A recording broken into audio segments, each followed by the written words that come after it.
Good morning. Welcome to 13 on Your Side. I'm Faran Fronczak. Strong leadership is key for the gymnastics world. USA Gymnastics CEO Carrie Perry is expected to announce her resignation. Tracking this morning is the Wyoming murder suspect that led police on a wild chase before crashing his truck. Vice President Mike Pence will then go to the Mill Steel Company, where he's going to tour the facility, meet with employees, but also to tout how the Republican tax cuts have really benefited Michigan. Fresh, local, and value. Fresh. We got fresh produce all over the place. 2,400 local products here in the store. Value, you're not going to break the bank on this. And here to talk to me more about this is the store manager. A lot of reaction all across social media, as you said last night. We're going to start with President Trump. So President Trump obviously hoping to retain as many Republican seats as he could. He obviously losing to Democratic incumbent Debbie Stabenow, who has been in this seat for a while now. She did happen to hang on, though, and here she is on Facebook. This is really exciting. Some top names in the gospel recording industry. They're headed to West Michigan. Hollywood is sharing memories of an icon on social media this morning. Burt Reynolds died yesterday. Salmonella outbreak in 34 states. Now, so far, 130 people have actually gotten sick. National Dog Week, and we want you to send us photos and videos of all your dogs doing adorable things. This is his first WZZM debut. Say hi, bud. Political analyst Jeff Williams from Public Sector Consultants. Thank you so much for coming in this morning, bright and early. You've had a few hours now to process some of what happened last night. This morning we're talking Gretchen Whitmer, close races, and fresh faces. Chocolate chip cookie dough dip, or as I call it, addiction in a bowl. Mixing this here right together. Never done this before in an anchor dress, so this is going to be fun. I will say I am artsy. My junior high art teacher would be so proud. 13 on your side, art prize 10, 13 on your side. They got it like that. You like that? You're a company gal. I was so excited when I heard about Pulaski Days because I'm super Polish, Chicago Polish, and I'm here with Linda Connor. Don't worry, she is Polish, so that's just the married name, right? I'm going to put a poll up on my Twitter, and we're going to see which one you guys think is the full retail and which one you think is style encore. For the history of this place, maybe it's not surprising that it's haunted. Welcome to room 13. Right. We just arrived here. Kind of, what are your thoughts? Hitting a bag like this is actually going to help beat out breast cancer. When 13 on your side, mornings continues. Drove in pretty quick from Mona Shores. I know, I got down off that tree. Many of you shared pictures with us on social media of the purple sky. I want to believe it's aliens. Yeah. Maybe it's because the Earth is flat. Who knows? Don't start that. Do not start that. Wow. It's too early for that. That's Faran Fronczak at 13onyourside.com. Supreme Court nominee Judge Brett Kavanaugh, there is now a second person accusing him of sexual misconduct. Meanwhile, the Senate Judiciary Committee Bill Cosby will be in court today for the start of a 2-day sentencing hearing. He was found guilty in April of 3 felony counts of aggravated indecent assault for drugging and sexually assaulting Andrea Constant in 2004. She will come face-to-face with Cosby, taking the stand to deliver her victim impact statement. A judge denied a motion that would have allowed more Cosby accusers to address the court. Cosby may face immediate jail time following the sentencing. A little closer to home, Bill Schuette, the Republican candidate for governor, will be in Grand Rapids today to address the Larry Nassar case. Well, the prosecution of Nassar. Former Florida Governor Jeb Bush is weighing in on how to help Michigan create and retain a competitive workforce. Now, he's going to be speaking at the West Michigan Policy Forum at the Amway Grand Hotel today. Florida is one of the few states that has shown student improvement in K-12 education in recent years. Now, last year, more than 86,000 Florida students graduated with job-ready industry certifications, preparing them for work in high-demand fields. Well, today, Jeb's speech will focus on Florida's student achievement and how we can implement their strategies here in Michigan. You knew this morning, Grand Rapids police have arrested a man after he allegedly pointed a gun at a woman on the city's northeast side. This happened late last night. Police are still investigating a double homicide that led to a hostage situation over the weekend. Yeah, so it all started Saturday morning after 2 bodies were found in Spencer Township, north of Cedar Springs. Now, that investigation led law enforcement to a suspect out in Wyoming. For hours, he holed himself up at Ramblewood Apartments off of 44th Street with his wife and 2 young children. The 3 hostages were eventually released, but the suspect still would not come out. Well, then, early Sunday morning, the suspect was found dead inside the apartment. He is still considered the primary suspect in the deaths of the couple in Spencer Township. Investigators are still looking for the cause of a deadly house fire at a Grand Rapids adult foster care home. 2 men were killed in that fire. There might be an end in sight for the labor dispute causing delays in road projects across the state. A spokesman for Governor Snyder says the contractors and labor leaders have agreed to meet with him this week. Now, this comes after Governor Snyder said that he might call in the National Guard to operate the heavy equipment used for the construction. The union workers were locked out on September 4th after working for weeks without a contract. The governor's spokesman says it is critical that certain road projects like I-696 in Metro Detroit are wrapped up before winter. And speaking of road projects, there's a road project along the lakeshore that might affect your morning commute. US 31 in both directions has lane closures between Jackson and Van Wagner streets. The work is expected to go through Friday morning. The work is weather dependent. Where witnesses say it sounded like an explosion and they saw flames after a deadly car crash in Wyoming. Yeah, it happened last night on Clyde Park Avenue between 54th and 56th. Now, an officer on scene tells us that only one vehicle was involved. At least one person was killed. Crews closed down the intersection so a forensics team could investigate. Now, we are expected to learn more information, and it's expected to be released later today. Well, 13 on Your Side was on the scene overnight when the victims of a fire were reunited with their cats. The fire happened on Gold Avenue north of Sibley Street on the west side of Grand Rapids. One person upstairs heard smoke alarms going off and ran downstairs to wake up the other person in the home.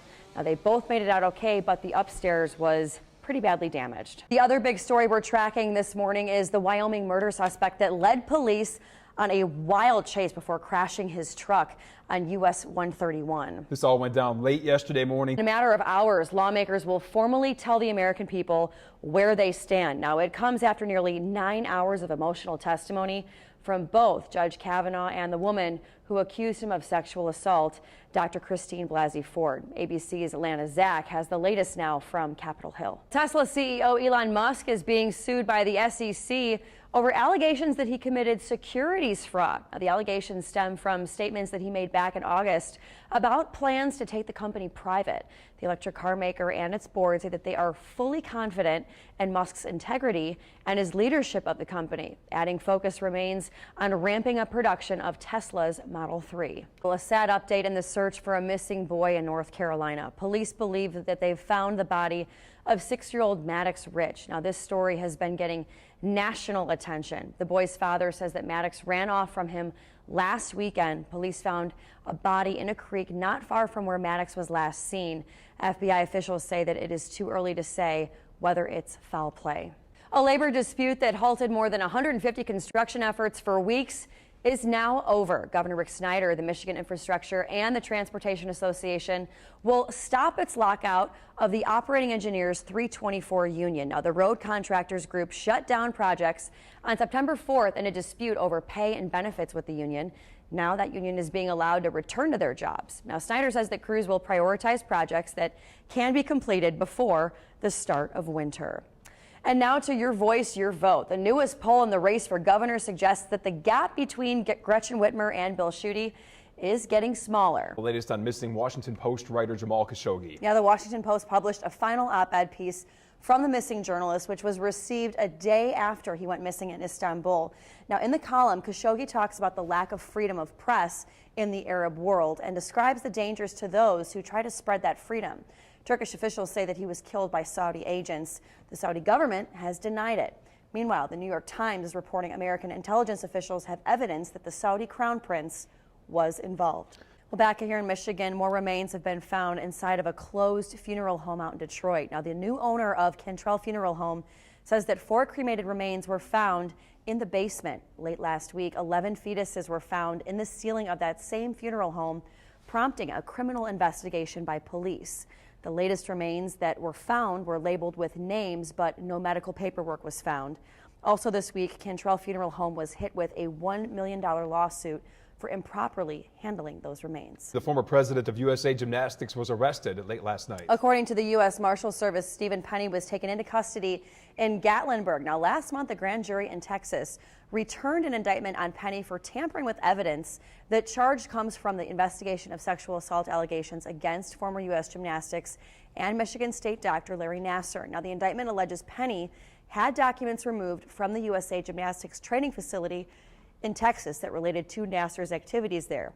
Now, Penny is currently awaiting extradition to Texas to face charges. 13 is on your side with a health alert this morning. The CDC says a drug-resistant strain of salmonella has been found in raw chicken and has made nearly 100 people sick across 29 states, including at least 3 people here in Michigan. Now, the strain was found in live chickens and in many types of raw chicken products, not from any one supplier. Now, to avoid getting sick, health officials say people should follow food safety guidelines when handling chicken, such as washing your hands, cooking the chicken thoroughly. The National Highway Traffic Safety Administration has opened an investigation into F-250 and F-350 Super Duty trucks from the 2017 model year. Now, it's because the power tailgates can actually open unexpectedly while your truck's moving. The agency says it has 5 complaints from owners about this problem. Now that marijuana is legal in Canada, law enforcement is reminding travelers it's still illegal to bring it into the U.S. at border crossings. Now, on Wednesday, Canada became the largest country with a legal national marijuana marketplace. U.S. Customs and Border Protection Agency said that the new law thus far has had little effect on the flow of traffic along the border. Now, border agents are also asking the same kinds of questions of travelers that they did prior to this change. And as you know, Michigan voters in November will decide on whether to make recreational marijuana legal here. And this morning, a representative from Colorado is in Grand Rapids to talk about the impact its legalization has had in that state and what it could mean for Grand Rapids and the workplace. The panel discussion is happening at the Grand Rapids Chamber from 8 to 11 this morning. A few tickets will be given at the door, so organizers say arrive early. Faran and my daughter Meryn got a chance to check out some of those amazing pieces this week. You know, this is my very first art prize. And after talking to everybody, I realized there is a group of people that come here every single year. They love the art more than anyone, but no one ever talks about them. All right, ladies and gentlemen, meet Meryn Terhar. And this is Faran and Meryn Take Art Prize. And you know, people they throw puns in there too. You know that? Think about it really hard. Good? Yeah. You know what I wish for? Yeah. I wish for a great day with you, Meryn. And I think we're gonna have a great day. Did you want to sit here? Do you know who this is? Her name's Meryn. She's a star. Yes. Yeah, haven't you seen her? This is fun. Whoa! Awesome. Thanks, guys. All right, we got it. That was a fun prize. 3-5. Yeah. Which one do you like the most? Purple. Purple. You said that pretty quick. I like the purple one. Let me guess. Is purple your favorite color? Yes. That's my favorite color too. Me too. Did we just become best friends? Yeah. We did. And this is the material that I paint on, and I attach that to the glass. So we got her card. So we'll contact you if we're gonna buy, right, Meryn? Yeah. I guess when we come up to these little blocks here, I guess they light up when we walk by them. Whoa! It's like an Instagram filter. Oh, right here, there's yellow. Does it change? Yes, Oh, yellow one. Meryn, I think there's only one more spot we're gonna go. It's not turned on yet, so what do you say we turn this bad boy on, huh?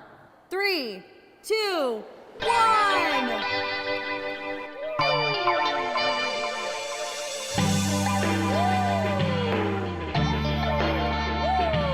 Well, Meryn, thank you so much for bringing me around today. I had an amazing time seeing what Art Prize is like through the eyes of a 2-year-old, almost 3. Say bye. Well, Yeah. as you can imagine, Auntie Faran is now Yeah. one of the favorite people in our household. Yep, free babysitting like from this point forward. How are you going to follow that up is the question. I was going to say, well, I got to now do a story with Brett, and then you can get free babysitting too. There you go, right. But she was such a ham. And today at noon, we're going to play like the full extended version for you to see it because, you know, for timing's sake, I had to cut down like our conversations. But she is such a little ham. Oh my goodness. You know? Well, you did such a great job, Faran, playing off of her as well. And you guys, obviously the artwork is incredible. And so if you haven't been out with your family yet, you have the opportunity to do so through Sunday. And it was really fun for me as well. You know, this is my 4th art prize since being back in West Michigan.